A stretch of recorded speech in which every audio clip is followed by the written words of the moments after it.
अस्सलामुअलैकुम बच्चों, lecture number 21 के साथ बच्चों चैप्टर नंबर 2। इस लेक्चर में हम अल्कलाइन अर्थ मेटल्स के जनरल बिहेवियर को पढ़ेंगे।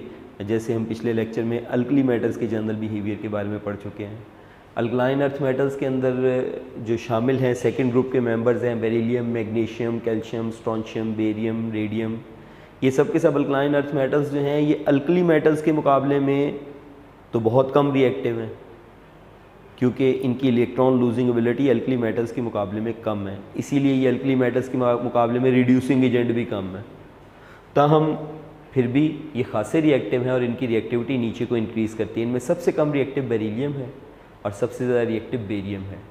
अब हम इसके मुख्तलिफ रिएक्शंस को पढ़ते हैं, जैसे पानी के साथ रिएक्शन, नाइट्रोजन, क्लोरीन, हेलोजेंस के साथ रिएक्शन। आइए देखते हैं। सबसे पहले रिएक्शन है ऑक्सीजन के साथ। यहाँ पे अल्कली मेटल्स की रिएक्टिविटी ये अल्कलाइन अर्थ मेटल्स हैं। अल्कलाइन अर्थ मेटल्स की रिएक्टिविटी ऑक्सीजन के साथ उस तरह से नहीं है जैसे अल्कली मेटल्स की है। अल्कली मेटल्स बहुत ज़्यादा रिएक्टिव हैं, मगर अल्कलाइन अर्थ मेटल्स जो हैं वो ऑक्सीजन के साथ स्लोली रिएक्शन करते हैं।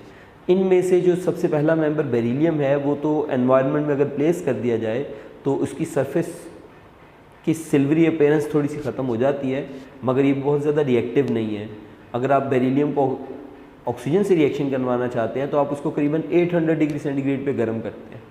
तो जब ये बेरिलियम फिर ये ऑक्सीजन से रिएक्शन करता है और जैसे रिएक्शन करता है इसकी सरफेस के ऊपर बेरिलियम ऑक्साइड बनना शुरू हो जाता है। ये कोटिंग जो है बेरिलियम ऑक्साइड की इसकी चारों तरफ बन जाती है और ये नॉन पोरस है और अंदर वाले बेरिलियम को ये बचा लेती है। अब एनवायरनमेंट के साथ कॉन्टैक्ट ही ख़त्म हो गया तो रिएक्टिविटी जो है वो डिक्रीज़ कर जाती है।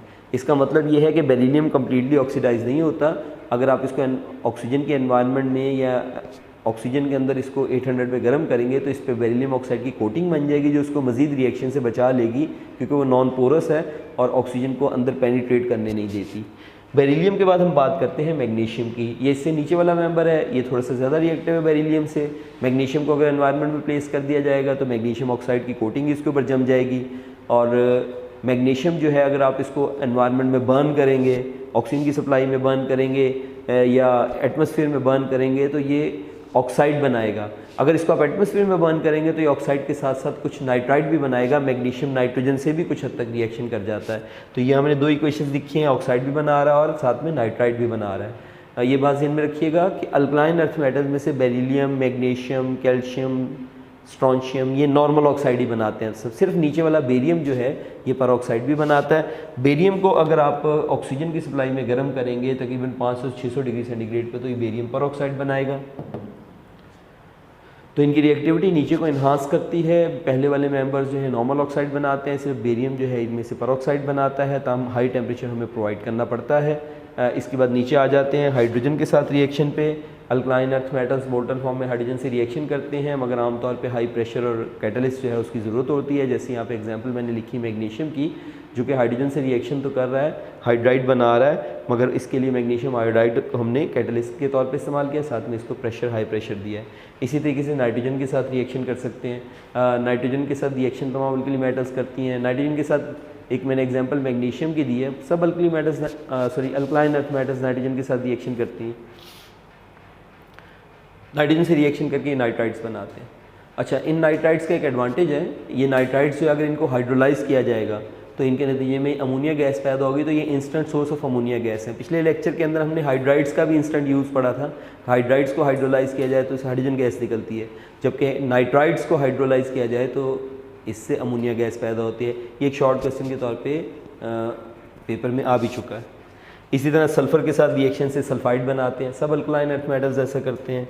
हेलोजेंस के साथ मिलकर हेलाइड्स बनाते हैं और रिएक्टिविटी नीचे को इंक्रीज़ करती है।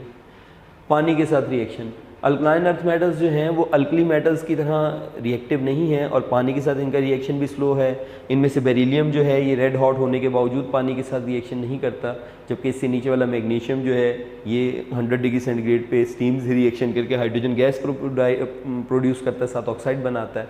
जबकि बाकी वाले नीचे मेंबर कैल्शियम, स्ट्रोंशियम, बेरियम वगैरह पानी के साथ ट्रीट करते हैं, ये रिएक्शन करके हाइड्रोक्साइड और हाइड्रोजन गैस पैदा करते हैं। ये चंद एक जनरल कैरेक्टर्स थे जो कि अल्कलाइन अर्थ मेटल्स के थे। इनमें से जो है वो कुछ शॉर्ट आंसर्ड क्वेश्चन के तौर पे पूछे जाते हैं। मसलन ऑक्सीजन के साथ रिएक्शन जो है शॉर्ट आंसर्ड क्वेश्चन के तौर पे पूछा जा सकता है, और इसके अलावा जो है वो नाइट्राइड्स का यूज़ पूछा जा सकता है। मैंने अभी आपको बताया कि पिछले टॉपिक में जो लिथियम हाइड्राइड का हमने यूज़ पढ़ा था, हाइड्रोलिसिस उसकी, उससे हाइड्रोजन गैस पैदा होती है, उसके वो एक नंबर का क्वेश्चन, और साथ में मैग्नीशियम नाइट्राइड का उसने यूज़ पूछा था कि अमोनिया गैस जो instant source of ammonia gas है। तो ये एक जनरल प्रॉपर्टीज़ थी, इनके हवाले से छोटे छोटे सवाल पूछे जाते हैं, इनको आप डिटेल से वहाँ से स्टडी कर सकते हैं बुक से। अस्सलाम वालेकुम।